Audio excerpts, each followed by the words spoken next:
शुरुआत एक गीत की पंक्ति से करते हैं, तुम्हें पाके हमने जहां पा लिया है, कि हम असल में कौन है, ये कौन सा खास समय चल रहा है और हमें असल में करना क्या है।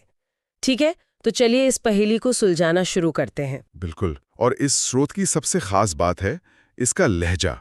ये जो भारी भरकम फिलॉसफी की किताब नहीं है, ऐसा लगता है जैसे एक रूहानी पिता अपने बच्चों से सीधे सीधे बहुत प्यार से बात कर रहा हो। हाँ, भाषा बहुत निजी है। बहुत दिल को छूने वाली।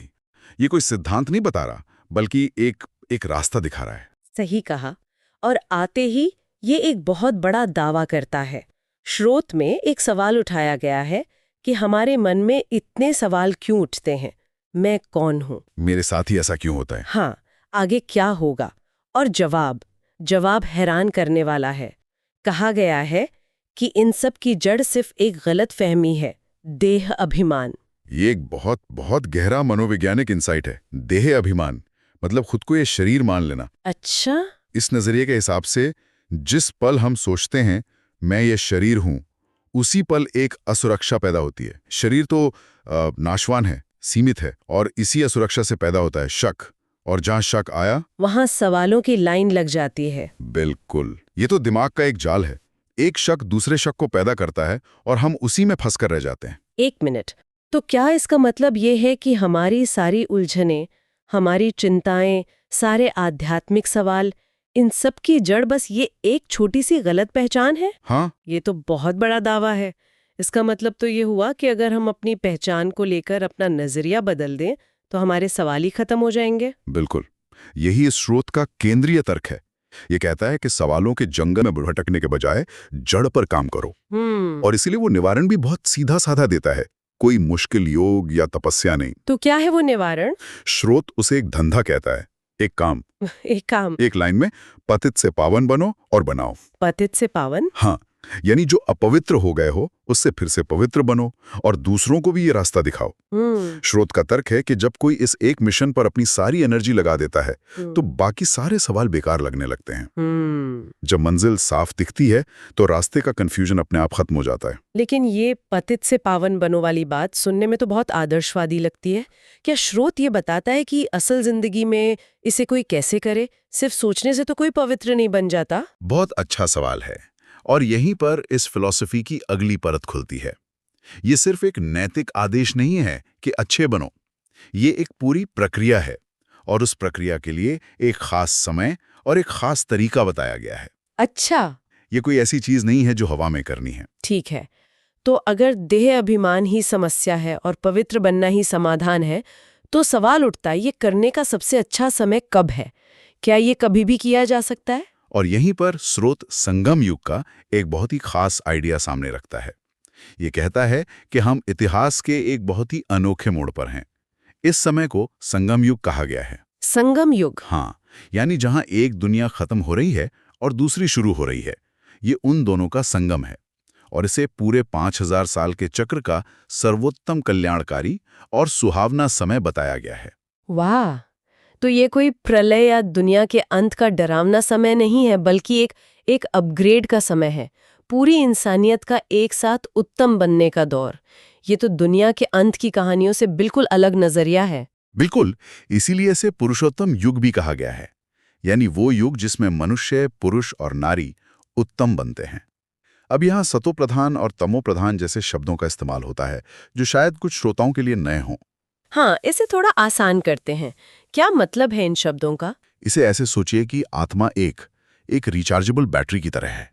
जब ये चक्र की शुरुआत में नई थी तो सतो प्रधान अवस्था में थी, मतलब 100% चार्ज्ड। ओके। पूरी तरह से शुद्ध, शक्तिशाली, शांति और सुख से भरपूर। लेकिन दुनिया का नाटक निभाते निभाते हजारों साल बाद ये बैटरी डिस्चार्ज होती गई और अब तमो प्रधान हो गई है। मतलब बैटरी अब लगभग 1% पर है, शक्तिहीन, अशुद्ध, दुखी। और संगम युग वो खास चार्जिंग स्टेशन वाला समय है जहां रूहानी पिता आकर इस बैटरी को वापस 100% चार्ज करने का तरीका सिखाते हैं। क्या कमाल का उदाहरण है। तो ये संगम युग एक लिमिटेड टाइम ऑफर की तरह है, आत्मा को रिचार्ज करने के लिए। और चार्जिंग का तरीका क्या है? स्रोत कहता है कि चार्जिंग का तरीका है याद। और ये याद कोई रटना नहीं है, ये एक एहसास है, एक कनेक्शन। एक कनेक्शन? हाँ, जैसे एक छोटा बच्चा जब मुश्किल में होता है तो वो अपने शक्तिशाली पिता को याद करता है और उसे हिम्मत मिल जाती है। स्रोत कहता है कि ये याद वैसी ही है। ये उस रूहानी पिता परमात्मा के साथ एक कनेक्शन है। और जैसे एक चुटकी सैक्रेन पूरी चाय को मीठा कर देती है, वैसे ही उस एक पिता की दिल से की हुई एक पल की याद भी आत्मा को बहुत शक्ति और मिठास से भर देती है। यही वो चार्जिंग केबल है। ये बात सोचने वाली है। इसका मतलब है कि पवित्रता किसी कर्मकांड से नहीं, बल्कि एक रिश्ते से, एक कनेक्शन से आती है। ये दृष्टिकोण में एक बहुत बड़ा बदलाव है। और ये हमें हमारे अगले सुराग के तरफ ले जाता है, आत्मा की असली पहचान। सही पकड़ा। क्योंकि आप किसी को तभी याद कर सकते हैं जब आप खुद को भी सही से जानें। अगर मैं खुद को शरीर ही समझता रहूंगा तो मैं शरीर वाले रिश्तों और चीजों को ही याद करूंगा। लेकिन स्रोत बार बार जोर देता है, तुम एक आत्मा हो। एक जगह साफ लिखा है, सारा पाठ आत्मा ही बजाती है, ना कि शरीर। और यहीं पर अभिनेता वाला उदाहरण आता है जो मुझे बहुत पसंद आया। स्रोत कहता है कि हम सब आत्माएं एक विशाल ब्रह्मांडीय मंच पर एक्टर्स हैं। ये दुनिया एक स्टेज है। बिल्कुल। और अगर हम एक्टर्स हैं तो ये स्टेज हमारा असली घर नहीं हो सकता। हमारा असली घर तो वहां है जहां कोई पार्ट नहीं है, कोई कॉस्ट्यूम नहीं है। स्रोत उसे निराकारी दुनिया या शांति धाम कहता है, आत्माओं का असली घर। शांति धाम। हाँ, हम एक्टर्स वहां से इस कॉर्पोरियल वर्ल्ड यानी साकार दुनिया के मंच पर अपना अपना किरदार निभाने आते हैं। तो हम सब मेथड एक्टर्स की तरह हैं, जो अपने किरदार में इतना खो गए हैं कि भूल ही गए कि हम सिर्फ एक्टिंग कर रहे हैं। ये विचार तो हमारी पूरी जिंदगी को देखने का नजरिया बदल सकता है। और इसमें एक और दिलचस्प बात कही गई है कि सभी एक्टर्स एक साथ स्टेज पर नहीं आते, वे क्रम से नंबरवार आते हैं। हाँ, इसे ऐसे समझिए कि ये दुनिया एक बहुत बड़ी हजारों साल लंबी रामलीला है। हर आत्मा को एक पार्ट मिला है। जो आत्माएं सबसे पहले आती हैं, वे शुरुआत में राम जैसे दिव्य किरदार निभाती हैं। यही सतो प्रधान अवस्था है। अच्छा।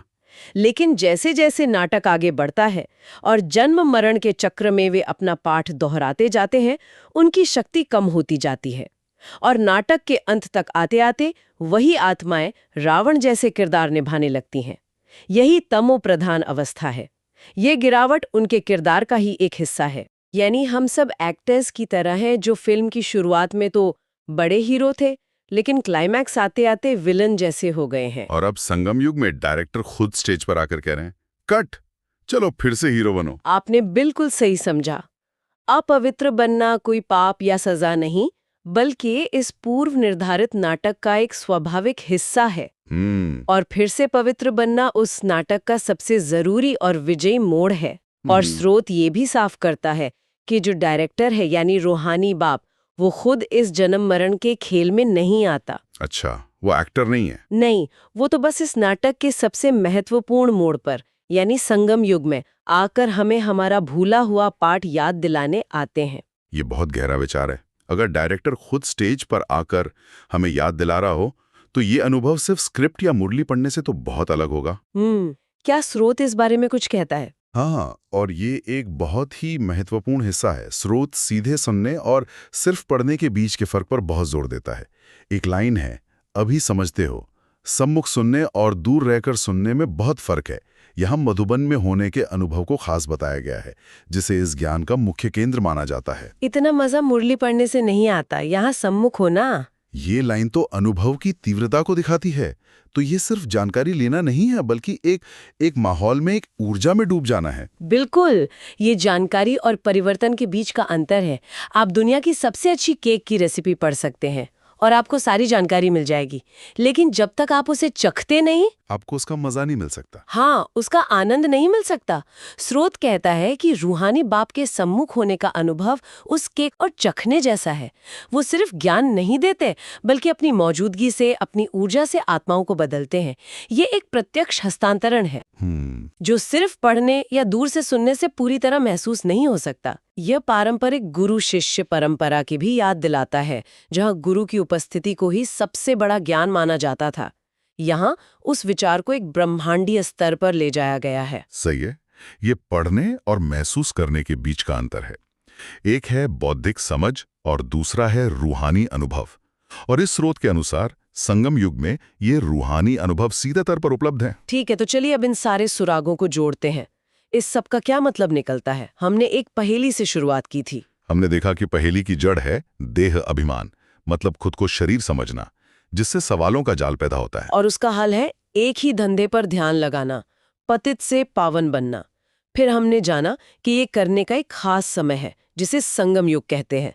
ये आत्मा की बैटरी को रिचार्ज करने का समय है। और रिचार्ज करने का तरीका है याद की सैक्रीन, रूहानी पिता से एक मीठा शक्तिशाली कनेक्शन। और ये कनेक्शन तभी संभव है जब हम अपनी असली पहचान को समझें। कि हम शरीर नहीं बल्कि एक आत्मा है जो इस दुनिया के मंच पर एक एक्टर है। बिल्कुल। और आखिर में हमने समझा कि इस ज्ञान को सीधे अनुभव करने का मजा सिर्फ इसके बारे में पढ़ने से कहीं ज्यादा है। तो इसका मूल संदेश ये लगता है कि अपनी असली पहचान को शरीर से अलग एक आत्मा के रूप में समझना ही वो मास्टर चाबी है जो बाकी सारे ताले खोल देती है। अच्छा। मैं एक आत्मा हूं, ये सिर्फ एक विचार नहीं बल्कि एक अनुभव है। जब ये अनुभव पक्का हो जाता है तो बाकी सब कुछ जैसे याद और सेवा स्वाभाविक रूप से होने लगता है। यही वो नींव है जिस पर शुद्धि का पूरा रास्ता बनाया गया है। प्रधान से तमो प्रधान तक की यात्रा को, यानी हीरो से विलन बनने तक के सफर को उसके पाठ का एक स्वाभाविक हिस्सा बताया गया है। ये एक सवाल खड़ा करता है, अगर ये गिरावट इस ब्रह्मांडीय नाटक का एक तय हिस्सा है तो फिर कर्म और उसके परिणाम की प्रकृति क्या है?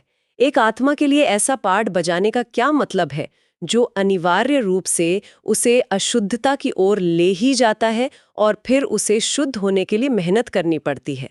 इस पर सोचने के लिए आपको छोड़ जाते हैं।